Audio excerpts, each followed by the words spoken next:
بسم اللہ الرحمن الرحیم۔ ماں باپ کے حقوق۔ ماں باپ کے ساتھ حسن سلوک۔ شروع اللہ کے نام سے جو سب پر مہربان ہے، بہت مہربان ہے۔ ماں باپ والدین۔ اللہ تعالیٰ کا ارشاد ہے نمبر 3 اس کے متعلق چند حدیثیں۔ نمبر 4 والدین کے ساتھ حسن سلوک کرنا۔ نمبر 5 ماں باپ کی خدمت کا صلہ۔ نمبر 6 ماں باپ کی نافرمانی۔ ماں باپ والدین۔ ماں باپ اللہ تعالیٰ کی ایک بڑی نعمت ہے۔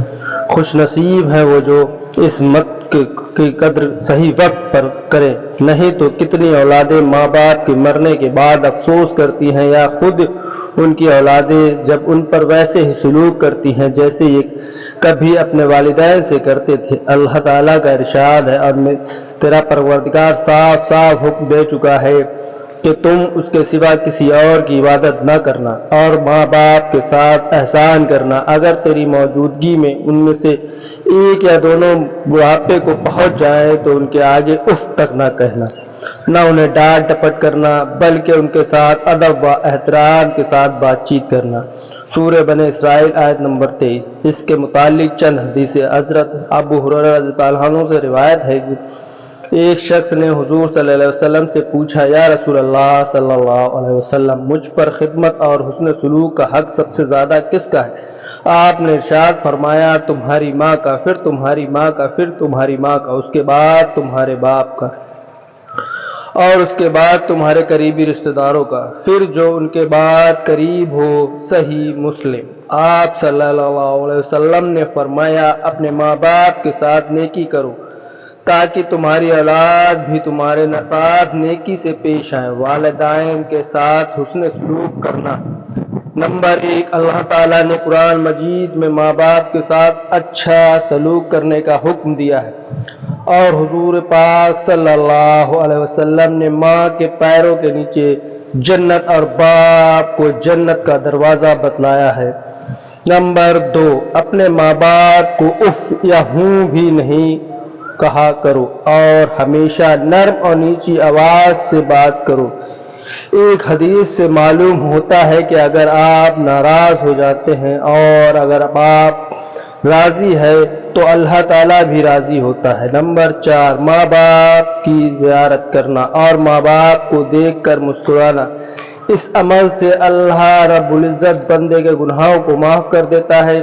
نمبر 5 جب والدین بڑھاپے کو پہنچ جائے تو اولاد کو چاہیے کہ ان کی خوب خدمت کرے اور سہولیت کا خاص خیال کرے، اور یاد کرے کہ کیسے ان کے بچپن میں جب ہڈیاں کمزور تھیں اور خود سے کچھ نہ کر سکتے تھے، تب ماں باپ نے ہی بڑی مشکل سے پالا پوسا۔ اگر والدین میں سے کوئی کافر ہے تو اس کی بھی خدمت اور فرمانبرداری کرنا ضروری ہے۔ ہاں، اگر کفر کا حکم دے تو نہ مانے۔ حدیث نمبر 7 حدیث سے ہی بات بھی معلوم ہوتی ہے کہ اگر والدین بیوی کو چھوڑنے کا حکم دے دے تو چھوڑ دینا چاہیے۔ اگر والدین کا انتقال ہو گیا ہو تو ان کے لیے مغفرت کی دعا کرے، ایصال ثواب کرے، اور اس کے دوست و احباب سے حسن سلوک کرے۔ ماں باپ کی خدمت کا صلہ۔ نبی کریم صلی اللہ علیہ وسلم جب جنت میں تشریف لے گئے تو جنت میں قرآن مجید پڑھنے کی آواز آئی۔ آپ صلی اللہ علیہ وسلم نے فرمایا، یہ کون تلاوت کر رہا ہے؟ تو فرشتوں نے کہا، نعمان بن حریثہ۔ اپنی ماں کی ایسی خدمت کی کہ دنیا میں جب قرآن کی تلاوت کرتے ہیں تو اللہ تعالیٰ جنت میں ان کی تلاوت سنتا ہے۔ ایک بار اللہ تعالیٰ نے موسیٰ علیہ السلام سے فرمایا کہ جنت میں آپ کا ساتھی ایک فلاں کسائی ہوگا، تو حضرت موسیٰ علیہ السلام نے اس کسائی کا وہ عمل پتہ کرنے کے لیے اس کے پاس تشریف لے گئے۔ دیکھا کہ سارا دن وہ کسائی اپنے کام میں مشغول رہا۔ جب شام ہوئی تو تھوڑا گوشت لیا اور وہاں سے نکلا۔ حضرت موسیٰ علیہ السلام بھی اس کے ہمراہ ہوئے۔ کسائی نے گھر پہنچ کر گوشت بنایا، پھر قریب میں اس کی ماں لیٹی تھی، اسے اٹھا کر بیٹھایا، کھانا کھلایا اور منہ پوچھ کر لٹایا۔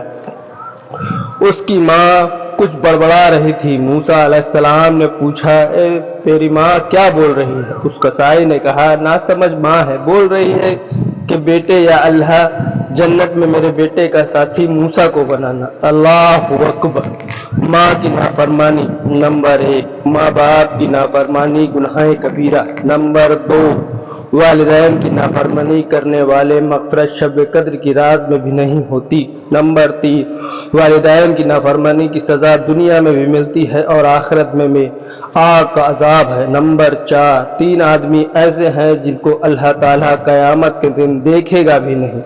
ان میں سے ایک شخص ماں باپ کا نافرمان بھی ہوگا۔